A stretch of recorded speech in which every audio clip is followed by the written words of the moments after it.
Sektörümüzün mali anlaşmalı matbaacılık kısmının yaşadığı temel bir problem e-fatura uygulaması. Zaten e-fatura uygulaması mali anlaşmalı matbaacılığı bitirdi.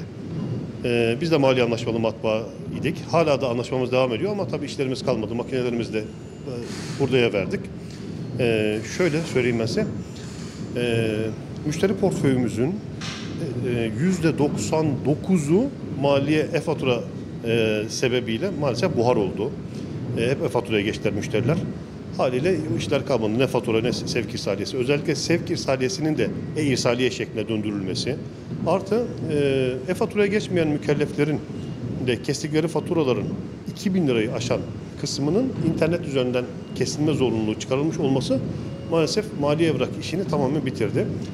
Normalde e-faturaya geçmesi zorunlu olan firmaların haricinde geçmesi zorunlu olmayan firmalarda ben nasılsa 2.000 liraya aşan faturaları internetten keseceğim, e-faturaya geçeyim diye hepsi e-faturaya geçtiler. Artık kağıt fatura hiçbirisi kullanmaz oldu.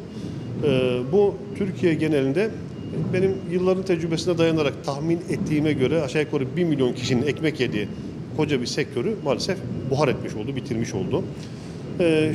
Şöyle sadece bu sektörü bitirdi deyip geçince sanki böyle sadece bir iş kesildi gibi anlaşılıyor ama onun arkasında çok çok daha derin şeyler var. Şöyle bir örnek vereyim. Bu işleri bastığımız makinelerimiz gerçekten son teknoloji. Dünyada sadece birkaç tane ülkenin üretebildiği çok teknolojik, üst düzey teknoloji gerektiren makineler. O makinelerin hepsi kilo demir olarak hurdaya gitti. Bu çok büyük bir zarar bu ülkemiz için. Mesela şahsen benim 50.000 euroluk makinem hurda demirciye kilo demir olarak 2.600 liraya gitti. O makinemin içindeki sadece servo motor için ben şöyle 7-8 sene kadar önce bir tane araba sattım. Sadece içindeki servo motor. Yani bu şekilde normalde maliyetleri yüksek makinelerdi. İşte 150.000 euro, 200.000 euro, 100.000 euro eden makinelerin hepsi şu anda istisnasız kilo demir olarak hurdacıya gidiyor. Aynı zamanda şöyle düşünün. Mesela 20 yıllık, 25 yıllık sektörde usta olarak çalışan, çoluk çocuk sahibi, 3 çocuğu, 4 çocuğu, 5 çocuğu olan, aile geçindiren insanlar bu olay neticesinde vasıfsız eleman durumuna düştüler. Bizzat benim ustalarım, 3 tane ustam burada.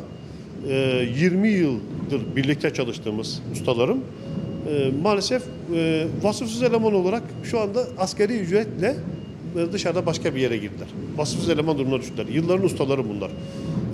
Ve özellikle o makineleri çalıştırmak için en az 3 yıl çıraklık yapmaları gerekti bu adamların. 3 yıl. 2-3 yılda kalfa olarak çalıştılar.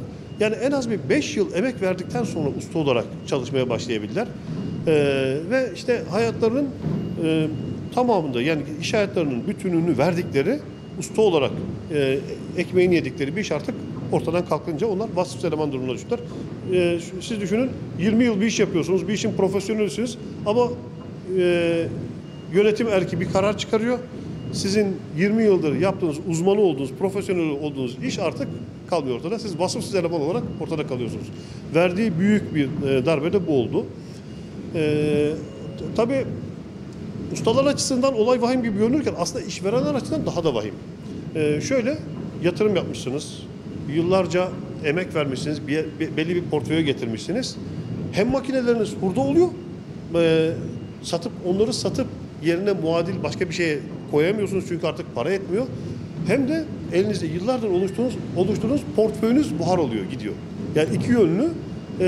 Aynı zamanda şimdi işveren yıllarca 20 yıllık işveren herhangi bir ustalığı yok. Bu adam işletmeci. Sermayesini teşkil eden şeylerin de değeri yok oldu. Bir ustalığı da yok.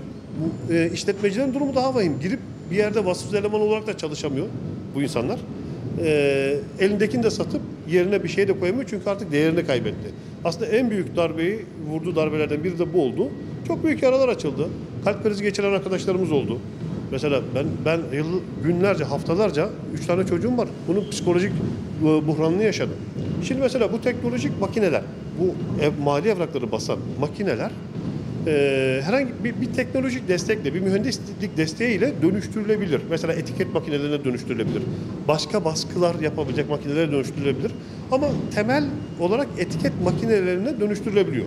Bunu hani biz yaptığımız inceleme sonucunda kesin kanaatine vardık yani. Hem bu makinelerin hem büyükleri hem küçükleri, büyükleri bobinden basan etiket makinelerine dönüştürülebiliyor. Küçük olanları da daha böyle ufak çaplı işleri basan etiket makinelerine dönüştürülebiliyor. Ekonomimize tekrar kazandırılabiliyor bunlar. Mesela benim hükümetimize sunduğum bu noktada önerilerden biri de, maddelerden biri de buydu. Hükümetimiz bir mühendislik heyeti, ekibi kurup bu makineleri belli bir merkez oluşturup, lojistik merkezi oluşturup oraya toplayıp orada cüzi bir ücret karşılığında, hani bir maliyet denebilecek ücret karşılığında getirin makinelerinizi, ben bunu dönüştüreceğim diyerek dönüştürebilirdi gayet. Tekrar ekonomiye kazandırılırdı bu makineler. Bu insanlardan mağdur olmazdı.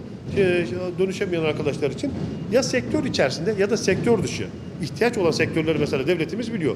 Hangi sektörlerde açık varsa, şu an atıyorum tarım olur, gıda olur, başka bir şey olur. Bu arkadaşlara KOSGEB aracılığıyla da gerekli hem desteği hem eğitimi verip yine bu arkadaşlar ekip olarak değerlendirilebilir. İşte yapılabilecek mesela bir şey bu. Başka yapılabilecek şeyler, mesela bu sektörde mağdur olan insanlar işçi alımlarında öncelik hakkına sahip edilebilir. Atıyorum mesela devletimiz binlerce işçi alıyor. Mesela mali anlaşmalı işler bittiği için işsiz kalan insanlar, işçiler ya da işverenler herhangi bir işçi alımında öncelik hakkına sahip olsun.